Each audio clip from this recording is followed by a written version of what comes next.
So head and neck SGRT, just a bit about our experience at Lincoln. So who are we? I'm Jacob Curran, an IGRT specialist radiographer. Close to tonight, yep, sorry. I'm Ryan Fry. I'm a therapy radiographer. I do have a background in brachytherapy as well. So we both work at Lincoln County Hospital Radiotherapy Department. We're a department with 3 varying true beam linear accelerators, all with Align Advanced and postural video. We've had Align for quite a while. We do tattooless thorax, breast, more recently some pelvis and head and neck as well. A couple of quick acknowledgements. Obviously, we'd like to thank Vision RT. Their clinic specialists have been really supportive, and our superintendents for letting us be out here today. So, quick introduction. Our first ever head and neck patient to use SGRT was way back in 2020. It was a very claustrophobic patient that had a scan with a full mask, and then when it came to the first fraction, they really couldn't tolerate it. So quite a large area of that mask was cut out, and we decided to use Align to set up and monitor them to mitigate, obviously, the compromise we made to the mask. Back then, we were absolute novices. Obviously, we looked at papers, we looked at what we could, and we settled on a region of interest across the face and another one on the neck as well. Since that first patient, I've been dying to do an audit and try and get it to be part of our daily practice. But obviously 2020 was an interesting year for a lot of different reasons, and we went through quite a long equipment replacement program. So finally in 2023, I've had the opportunity to start a proper audit. I'd say I'm about the midpoint now. 50% of our patients are scanned with an open face mask, and SGRT is used to set up and monitor all of them. I'd say we've done about 40 patients total, and 20 of those I'm taking a closer look at to get some data out of in my audit. So just following on from what Jacob just said, region of interest is a very big talking point in the SGRT community for head and neck. At Lincoln, we do the region of interest over the face. We found that to be the most consistent and stable for us setting up our patients.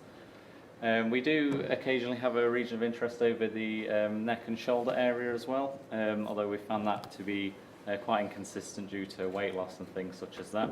But it is quite valuable to help get the shoulders into the correct position. We also use postural as well to help with that, which Jacob will go over in just a bit more detail in just a second. We have been flexible in the past and adjusting that region of interest if needed, but we have been quite fortunate in the fact that the face has worked for pretty much all of our audit patients so far. So, like Ryan said, since we moved to Align Advanced, the 2 tabs that have been our favourite are postural video and deformation. So when it comes to head and neck patients, we use the postural video for the initial positioning. So the face is our primary region of interest that we use. But we're looking at the postural to get the shoulders in the right place and again, using the ROI to tilt the chin into the right place. And then once we've got that initial positioning done, we move over to the deformation tab for some more fine tuning. So it gives you that feedback, that red and blue, what's above and what's below. We also adjust the threshold bar that you might be able to see there. You know, if something's in the blue at 3 mil, but it's green at 5, we might move on to imaging rather than overcorrecting and get diminishing returns. The other thing we're asking people to do on the deformation tab is take a treatment capture. Now, this gives you a huge view of all of what the cameras can detect. So it's a lot of information, but we're really just looking for large patches of red or blue that we might need to address that aren't encompassed within our regions of interest. So, speaking about the impact it's had on our rotations, we are very lucky in Lincoln to have our Linacs with Align. But if I was being cheeky, there's one more thing I want, and that's 6 degrees of freedom. As it stands, we don't have any way to correct for rotations after imaging, but we have found that with the head and necks, the SGRT has improved the rotations before we've got to imaging. So because we're doing that pre-positioning, so we're doing a lot of positioning before the mask goes near the patient, we're finding that the mask goes on easier first time, and it has reduced the rotations that we're seeing on the images. I've got that ongoing audit to truly quantify the amount that it's improving the rotations, but it's going to take a while.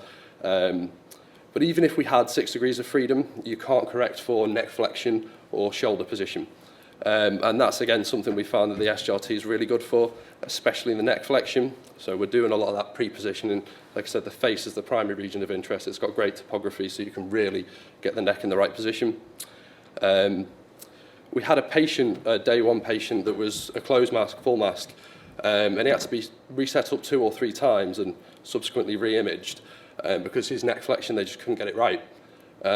So for day 2, even though we had a full mask, we decided to introduce SGRT, and that patient didn't need to be reset up for the remainder of treatment. So it has applications for all patients. Our goal in Lincoln is still 100% open, but we have found ourselves adding it to more and more patients as a problem-solving tool. So just to back up what Jacob just said, the impact on the treatment time for these patients, we have found during our audit phase that the initial setting up of the patient, getting them in the right position, is a little bit longer than normal, but we are getting them in a much better position for when we pop the mask on. So the mask is going on first time straight away with these patients, and we're not finding much need to have to take the mask on and off and reset up the patients, which is a lot nicer for the patients, as you could probably imagine. And on top of that as well, our imaging has been a lot better in regards to the roll, pitch and rotation, which is making our imaging time quicker.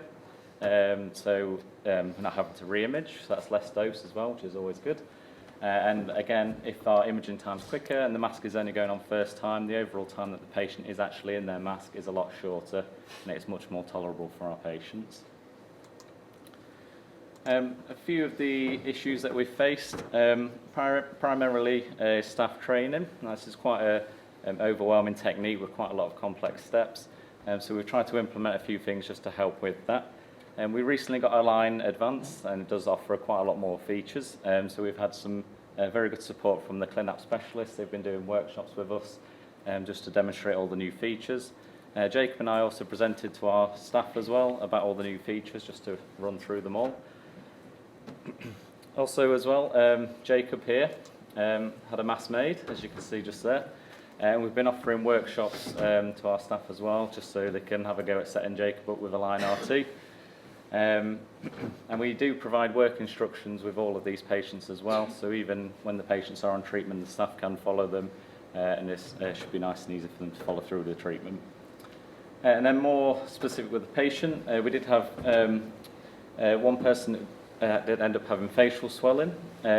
We did still manage to set this up with SGRT without too many problems, but as you can see there on the cone beam, there was a definite difference, and that was brought up on our imaging. In this instance, it didn't really interfere with our setting up of the patient. However, it is something that we need to be mindful of for the future patients. And just very briefly, just some patient experiences. The overarching theme that we found from our patients is a reduction in anxiety and worry with this treatment. Having that option to have the open mask has really helped them. Currently, they do have a choice at CT to have a full or an open mask. As you can imagine, the majority of them do pick the open mask, but it does just allow them to have that control over their treatment, which I think really does help them as well. And then just a bit of a case study. So this is one particular patient that we think went really well. It was a maxillary sinus, SCC patient, so the treatment volumes were very close to the optic nerve and the optic nerves and the chiasm. Now, obviously, we want to protect those critical structures as much as we can while still covering the target volume. So the patient was open-face with SGRT for setup and monitoring. And again, because of the proximity to these OARs, we wanted it to be perfect, and I think it was as close as we could get.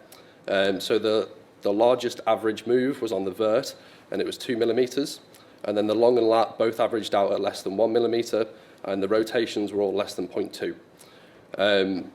Perfect timing. This patient also had some 3D printed bolus, which you can see on the screen there. This led us to discover an interesting application for postural video. So what we did was, when we were importing the patient into Align, we imported the bolus contour also. And then once we were in position, we were happy with everything, the mask was on, we'd place the bolus on where postural said it should go. So you just switch to the contour as if you were doing a DIBH or something like that. You might be able to see it fade in and out of existence there. And obviously, we were monitoring for intrafraction motion throughout as well, and it was all less than 1 millimeter. So just looking a bit to the future, obviously, our main goal in Lincoln is 100% open face. I got confirmation from our mould room team that we're going to push for that in the first quarter of 2024. We had some recent patients, some recent palliative patients that couldn't tolerate a mask at all, either because of the extent of the disease or because of the pain that they were in. One was just a solitary mass on the neck. The other was a scalp patient. And it was decided at the CT scan stage that we'd try them both with IGRT and no mask whatsoever. And they both went very well. One was only 5 fractions and one was a single fraction. So one of them only had to keep still for 10 minutes and he managed it fine. But that was with 2mm and 2 degree thresholds, and they were VMAT as well. We also had another interesting case. We had a whole brain whose mask just wouldn't go on day one. Now, typically this would result in sending them for a rescan, replan, remaking the mask, whatever, if we couldn't sort of adjust it to make it work. I wasn't there that day, but one of my superintendents said, why don't we try SGRT without the mask? And it went well. The patient managed to get his treatment with no interruption, no delays. Again, same thresholds, managed to keep still throughout. So obviously all of this gives me hope that the future is indeed mask-free, especially after seeing what some of the other presenters here today are achieving. There's some really promising bits of immobilisation on the market, particularly those with occipital thermoplastics. I think that's probably the future of head and neck for the patients that are compliant and can tolerate it. Just an occipital shell and then SGRT on the front for monitoring, so mask-free in the future, hopefully. Whatever the future is, I'm sure many of the people in this room will be paving the way, so make sure to all keep in touch. We've obviously got the SGRT community forums. I imagine we're all on LinkedIn as well, so yeah, keep in touch. And just